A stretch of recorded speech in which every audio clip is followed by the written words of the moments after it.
G'day gorgeous people. So today is a day for chores, and this is the less glamorous side of travel, and it's something that you never see. I mean, all the YouTubers online, all the vloggers will only ever show you the beautiful side, the exciting side of travel. Well, I'm here to show you the ugly side, and a lot of it has to do with the mundane and the chores. This is one of 2 bags I have to wash, so this is going to be fun. Now, I hear that there is a coin laundrette not too far from Chulia Mansion. I heard that it's open 24 hours a day. It's early Sunday morning, and I am going to be partaking in, hands down, my least favorite task. I have no idea where it is. Okay peeps, just found it. Not as difficult as I said it was going to be. Open 24 hours, and there's free Wi-Fi. Woohoo!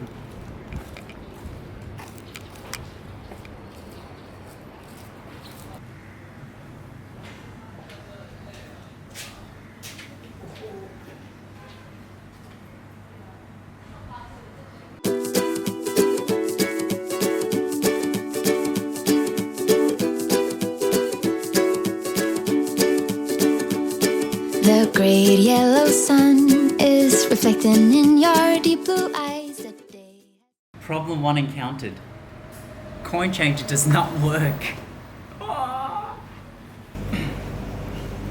Okay, you probably realize I'm in a different coin laundrette, because the one I went to, the coin machine did not work. No matter what I did, I went to a 24-hour mark. I bought something even though I didn't need anything, so that I could get some 50-cent pieces from them. Did not work. So I found another coin laundry.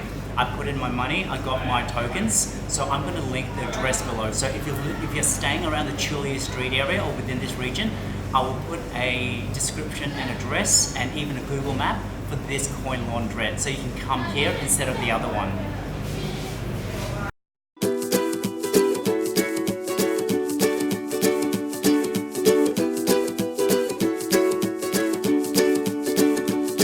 The great yellow sun is reflecting in your deep blue eyes. The day has begun. You spin around, you laugh to yourself.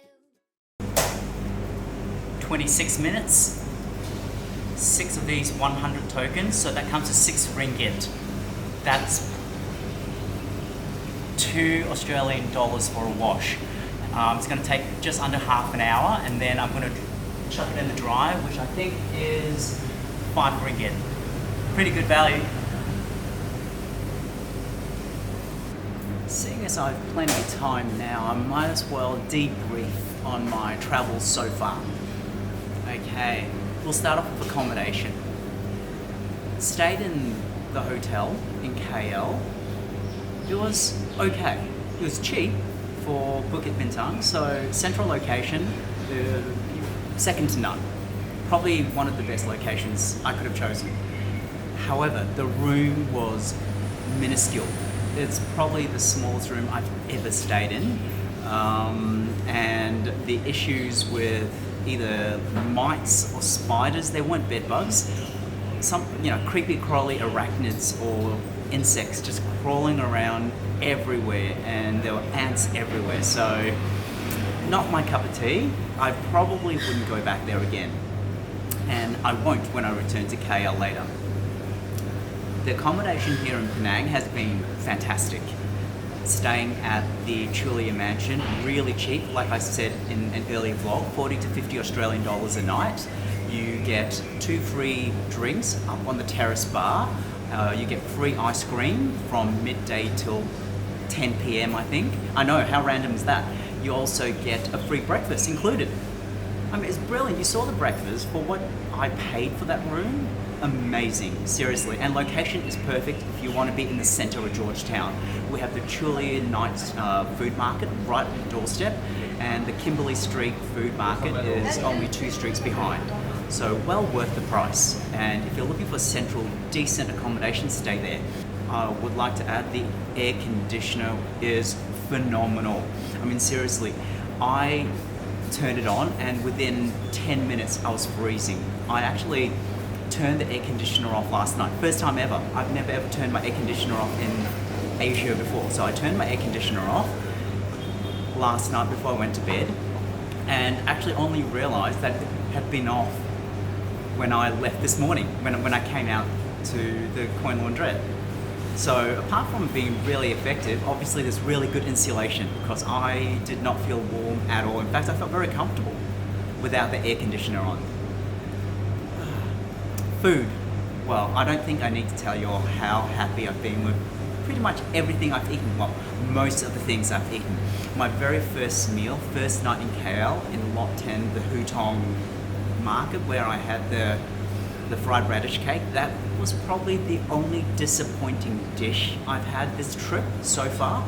Disappointing only because it cost what it cost, not because of what it is. I actually would have enjoyed that if that was served back in Australia. I don't know, it's double standards maybe, but I could have gotten a better version of the fried carrot cake in Singapore, or even anywhere in the rest of Malaysia for half the price, or even a quarter of the price. I loved the durian SS2 in Petaling Jaya in KL. First time I've ever eaten Musang King fresh. I've eaten a lot of Musang King, but frozen. That was mind-blowingly amazing, and I would go back to SS2 just for their Musang King. And at 38 ringgit a kilo, the big boss actually said that it's the cheapest they've had in a long time. This time last year in 2017, Musang King at the peak of production, at the peak of the season, was at 55 or 57 ringgit a kilo. So it's 20 ringgit a kilo less. So if you're in KL or if you're in Malaysia, just go anywhere, and if you can find Musang King, eat it while you can. And I'm hoping to find more Musang King whilst I'm here in Penang. One thing I will acknowledge as well, traveling solo has a lot of perks. I'm loving the independence, the ability to do whatever I want, whenever I want. It's great. However, the solitude and the quietness is possibly getting to me. I'm just wondering, what is that saying? I spend a lot of time by myself at home, but at the end of the day, I always have someone to talk to. I always have conversation. I've always got the ability to debrief and get things off my chest. I don't have that here. Admittedly, I will have for the next couple of days time with my cousin Brandon, who's going to be showing me around Penang and taking me to the local foodie spots. And that's going to be fun. It's going to be great. However, that's like 2 days out of my entire travels. So I have to look inversely. I've got to look retrospectively what it is about that quietness and that solitude that I find discomforting. Not that I find it discomforting, it's just, I think it's that whole loneliness. Yeah. I wonder how other solo travelers beat this barrier. I don't know. I mean, I'm happy, go lucky, and I've hooked up's the wrong word. I connected with a few travelers and backpackers here in Penang, and we've gone out for drinks. In fact, the other night, way too many drinks. I was so hungover yesterday. Or was that today? I don't know. Once again, that whole wibbly wobbly, timey-wimey, temporal, I don't know what day and time it is thing. Okay, I'm such a noob at the whole coin laundrette thing. I had no idea, but there are two types of washers. There's a 14 kilogram and then a 10 kilogram. So for some reason I gravitated to the 14 kilogram even though I have such a small pile of clothes to wash. And I paid 1 ringgit more, which is 33.33 cents recurring Australian. So it's not much, but I could have easily done a 10 kilogram for 5 ringgits instead of 6 ringgits. I'm now gonna get the clothes out and chuck it into the dryer for another 5 ringgit. One thing to note, and this is how noob I am at this, I put all my clothes in, started washing, almost finished. I went into my bag and realized I still have 2 pieces of clothing, a pair of shorts and another t-shirt, which I didn't chuck into the washer. Oh, idiot. When you open yourself up to new experiences and to really live in the moment, you truly get to see some wondrous sights and opportunities. Hopefully survive being run over. But I just finished the most mundane of chores, which is laundry. And whilst I was there, I was just listening to some Keen, yes, old school. And this lady walked in a huff and a puff, and she was obviously rather irate. And she was looking everywhere, almost like she was looking for someone. And she came up to me and she says, and she spoke in Malay, and I couldn't actually understand. I said, I'm sorry, I don't speak Malay. And then she spoke to me in English. Said, I'm looking for some guy. There's a guy here. And I said, I don't know. Came by myself, don't know anyone. And she said, that effing guy was supposed to look after my clothes, and when it finished, he was supposed to take it out and fold it and take it home. So she was rather irate, but I just let her vent. I allowed her to vent, and we talked, and we learned a lot about each other. And she had such an amazing story, and I think I was there, the right place at the right time, because she needed someone who would listen to her, and I was there. I was that person. I have no idea where I am. I seriously have no idea where I am. Hold on a second, guys. I'm going to have to Google map this. Okay, sorry about that. Do not make me your orienteer when we go camping, because I got lost. And anyway, like I was saying, I was just at the right place at the right time. She just needed someone to talk to. It turned out that in June, her mother-in-law passed away, and she just needed to get it out there. But interestingly, the conversation kind of evolved into talking about spirituality and the esoteric, something a little more holistic.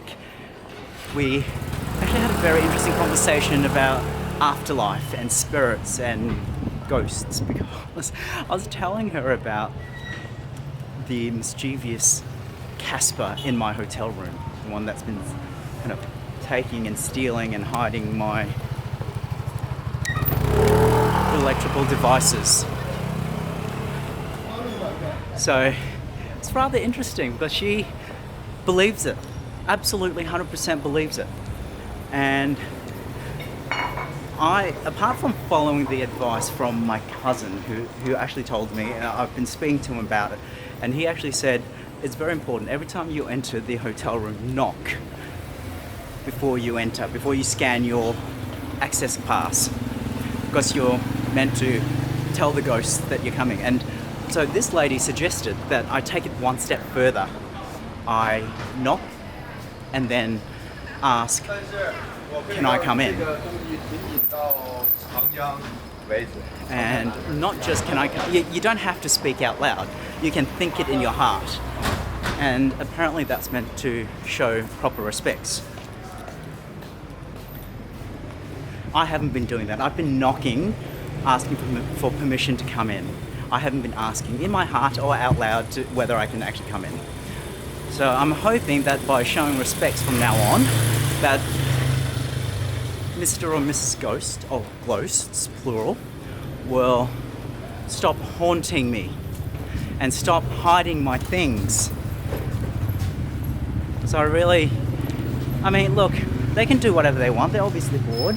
Eternity and life forever can be boring. But I just want to make sure that I get all my electricals and my chargers and everything back before I leave. I really hope I'm heading in the right direction. You might be thinking, why are you walking on the road and not on the sidewalk? Because here in Penang, and heck, most of Malaysia, you don't walk on the sidewalk, because more often than not, there isn't a sidewalk.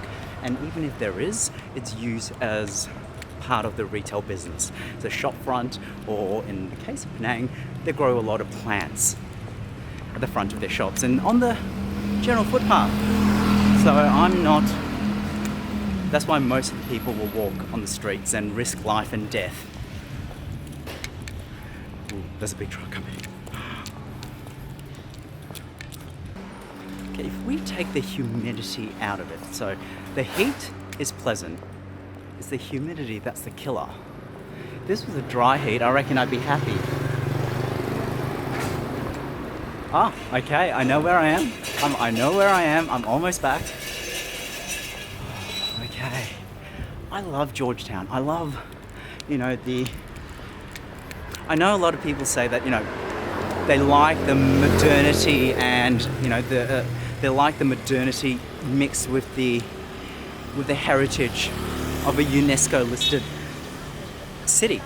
But for me, I like the crumbling and the decrepit. I find it quite fascinating, actually. It's 11:45 and I am dog poop. I am needing to go and have a shower and get ready because we're heading out shortly. I will see you on the road.